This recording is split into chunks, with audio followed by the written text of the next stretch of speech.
I'm nervous about this one. This one's a bit intense.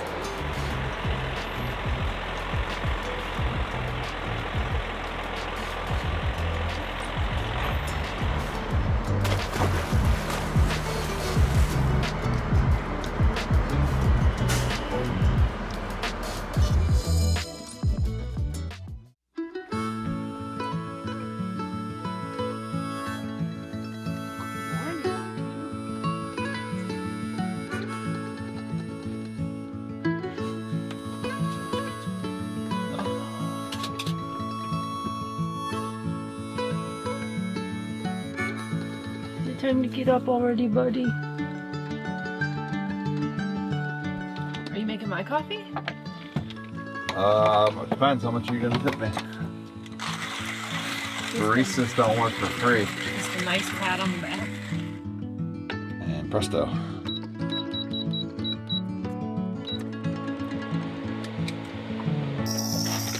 There we go. Ooh, that's a good one. Yeah, you know, I only make good ones these days. You got it down, do you? Sometimes. The thing about the Belletti Bricca is that it only makes enough for 1 cup of coffee, which I'm drinking decaf and he's drinking regular, so we would have to make our own cups of coffee anyway. But you would probably drink some decaf if I made like a bigger pot of coffee, but our coffee maker is just individual size, so we end up making a few of them each morning. This is really strong though, with the caffeine, so it's kind of like 2 drinks. A lot of times I'll only drink half of it and put the rest in the fridge. We need like a 2-person size Bricca, but I don't think they make them. These are the struggles. Oh no. Yeah.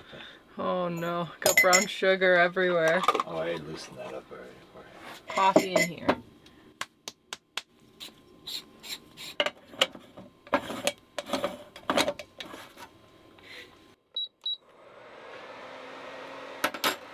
Round 2. Back down to 220, huh?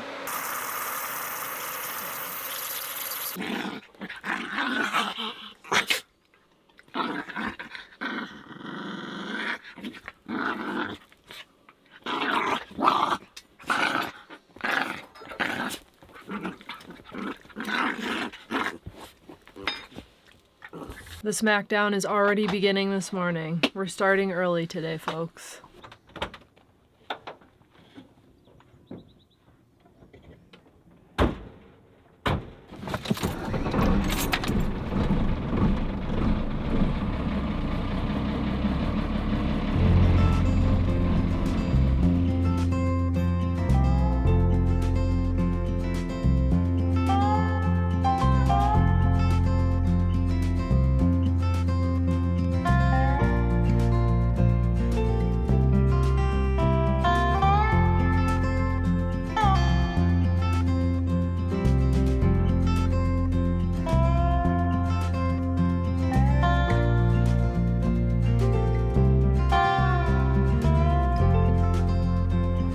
Heading out of camp here, I kind of forgot how rocky this section is. It's pretty slow just because it's throwing you around and pretty pinchy with the trees. And some of these are pretty stiff branches. I got a good scratch up high on the box by the windows. I think this might have been one of the spots.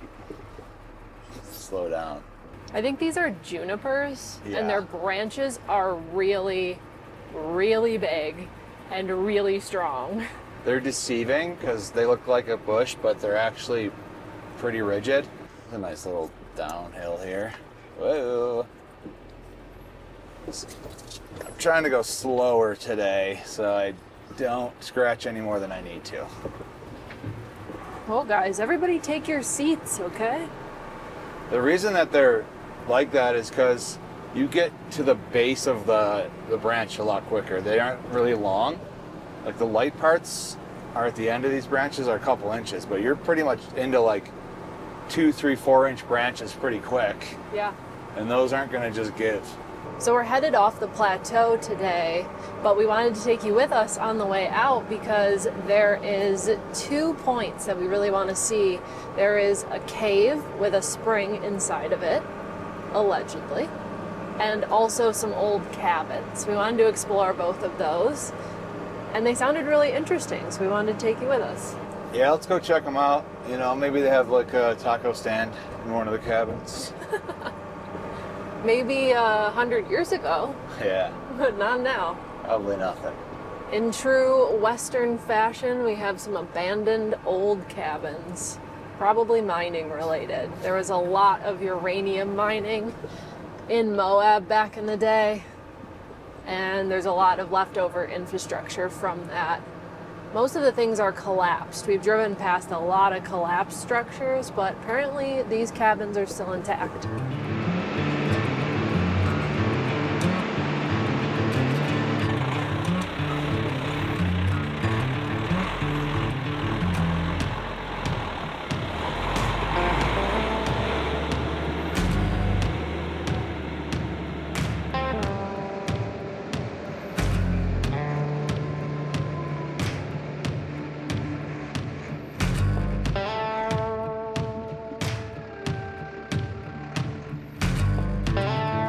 So far, it had been a calm, picture-perfect morning. Aside from a few pesky juniper branches threatening the new paint job, our last day on the Dome Plateau felt wonderfully peaceful with those endless views. We thought we'd researched the route well, but apparently not well enough. In Moab, that usually means the trail will surprise you with obstacles that make you think twice. Sure enough, we rounded a sandy corner on what seemed like an easy track, and came face to face with something very different. I'm nervous about this one. This one's a bit intense. Here we go. This was the only through route off the plateau. Turning back meant a 60-mile detour in the wrong direction. If we'd known this obstacle stood between us and the exit, we might have planned things differently. But here we were, and we knew the truck could handle it, so we decided to go for it.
That was the first Unimog level obstacle we've truly done, I think. That was crazy.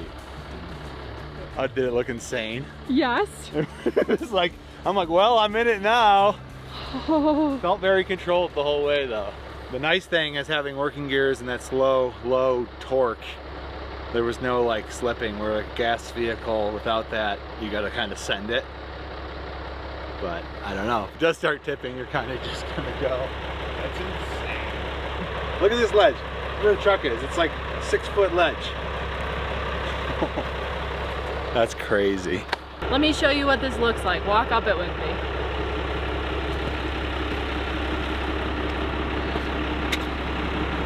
What?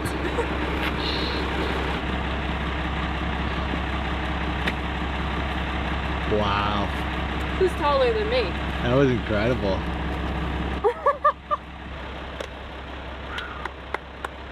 This part's so nuts right here. That's like almost vertical.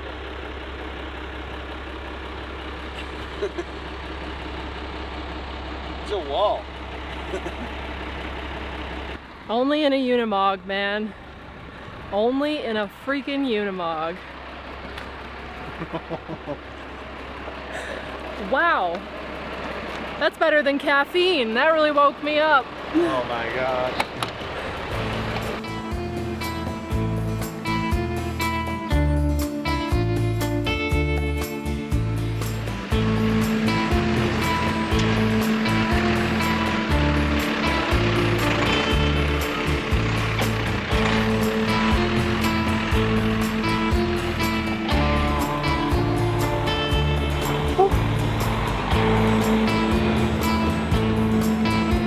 got a little slippage there. Good thing I put the 4-wheel on. That sandstone is slick.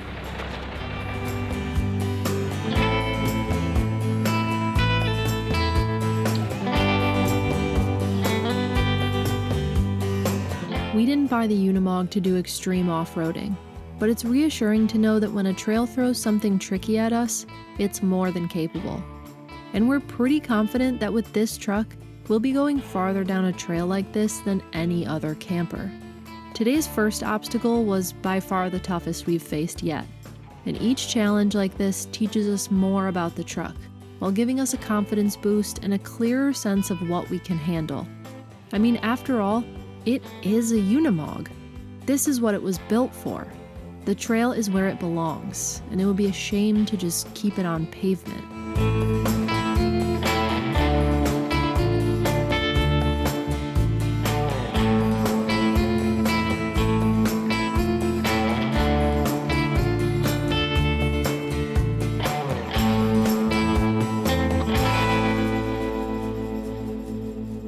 Look at how old these are. R.A. Dunn, 1898. People were jerks even back then. This one's 1990. Look at this one. In cursive. Oh, whoa. 1935. That's impressive. Yeah. Huh. Yeah, you usually don't see defacing of the wall stuff that's this new but that old, you know what I mean? It's not like really new, but it's not ancient. Fred Espinola. Mm-hmm. Leo Christensen. I imagine that guy was Italian. Wow, this is old graffiti. Yeah. Or somebody just did this and put an old date on it. There's also a 2009 over here, so. Yeah. But there's also a 1907, so. W. Hopeman, December 26th, 1899. Here's more cursive here. Not sure what it says, but it's in cursive. I like this one. Coyote Max. So these ones are 1898, 1899 that we've seen? So far, yeah. Wow. That's pretty old. 125 years. This one says 87, but how do you know whether it's 18 or 1987? Oh yeah, there it is. There's the spring. The water. You got it kind of covered on the main part, but it's obviously still there. If these dates are accurate and not fake, these are like cowboys and stuff. That's wild. This cave was probably a great shelter. Right, there was water source, which is still there, but it's kind of sealed up and they have it fenced off. If you were running cattle through the area, it'd be a great place to sleep. Cool. It's so much cooler in here.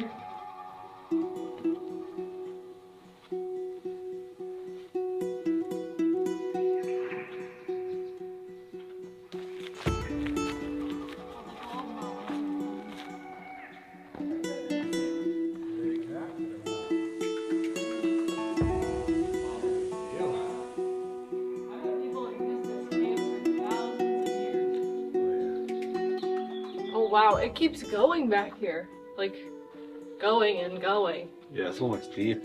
Might need a flashlight. I was going to say the same thing. Okay, you need a flashlight. Hope it ends there, it keeps going. I was going to run and I realized how massive this cave is, and it's a lot further and steeper. Let's get on this block. Flashlight? Got it. Alright. Now we're equipped. What goes on there? Oh, it's kind of wet in here. I think there's a spring inside of this rock. I'm actually really happy it doesn't keep going. Because I would have had to see what was back there, but I would have been terrified. Yeah.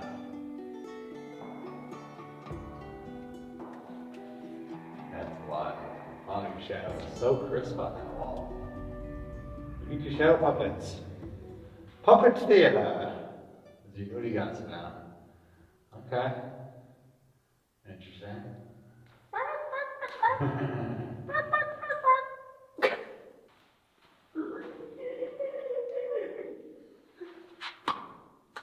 Well, this is pretty incredible. I actually have a powerful flashlight too. Not much light reaching in here. There is a little bit once your eyes adjust, but not much. You tell like the cave just absorbs this flashlight. This is such a bright flashlight. Cave's just like, give me light. I'm seeing what might be mold on the roof. Might want to limit our time in here. There's fresh springs in these caves, and you can hear the water dripping back here. So you can kind of tell where the springs come out. There's one back here. The water is just dripping out of the rock right there.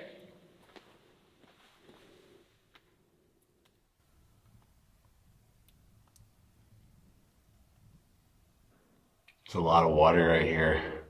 It's just dripping through the sandstone. It's almost like little stalactites. Wow. That's incredible.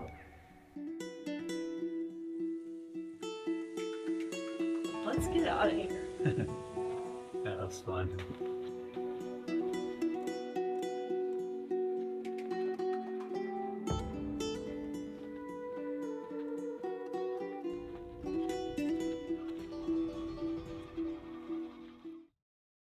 Over the course of 5 builds, we've installed a lot of solar panels. One problem always comes up, that's shade. That's a big problem with traditional solar panels because even a little shadow from a tree branch can kill your solar output. But that's where Renogy's new ShadowFlux anti-shading solar panel is different, and they sent us one to test it out.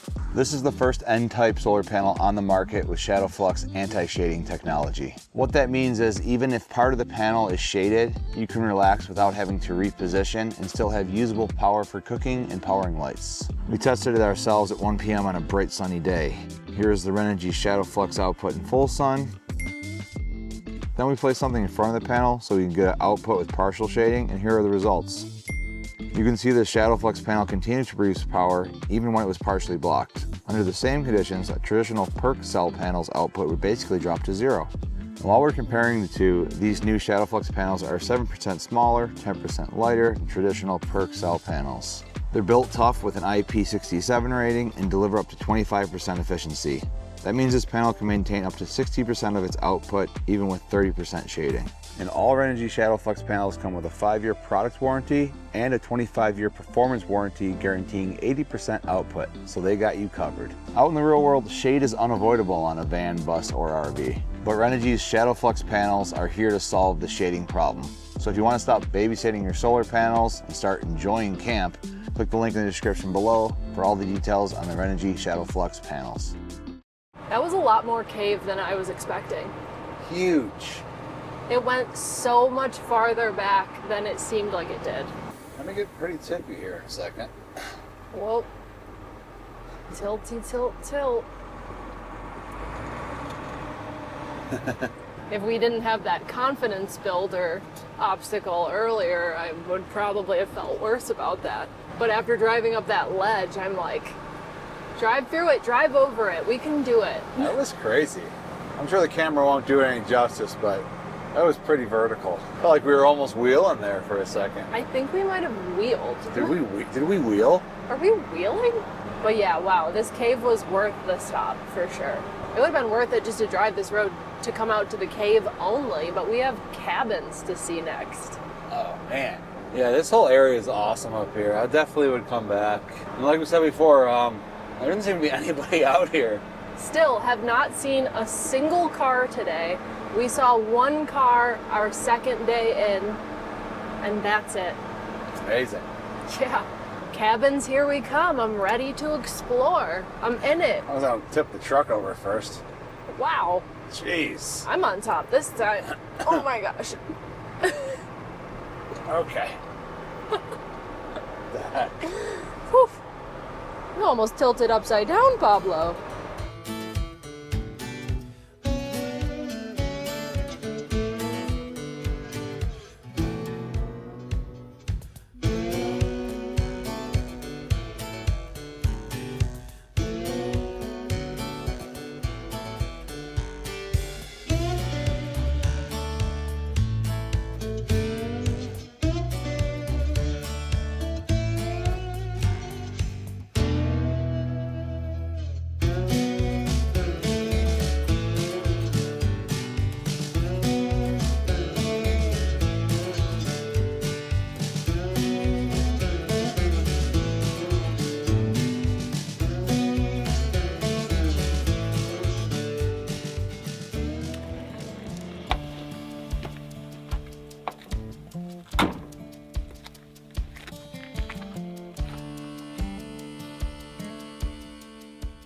Well, we got all the old remnants of cabin stuff here.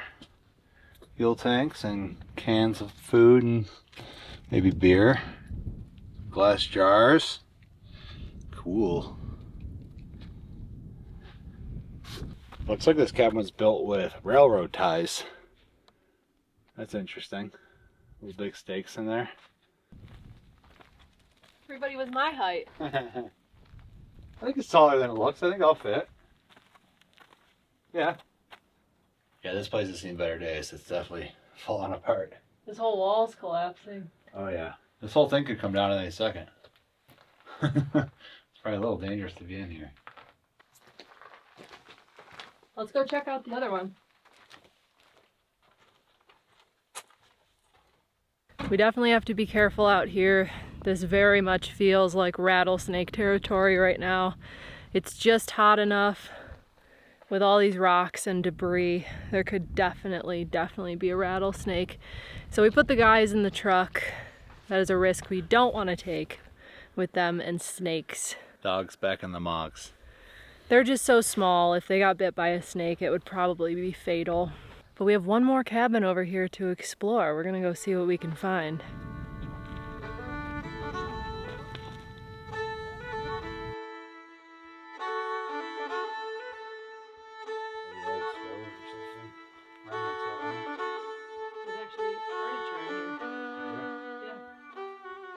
This one feels more like living quarters. There's some furniture, kind of cabinets, an old mattress spring, like a full-size mattress. So maybe people lived in this one and the other one something else. I don't know.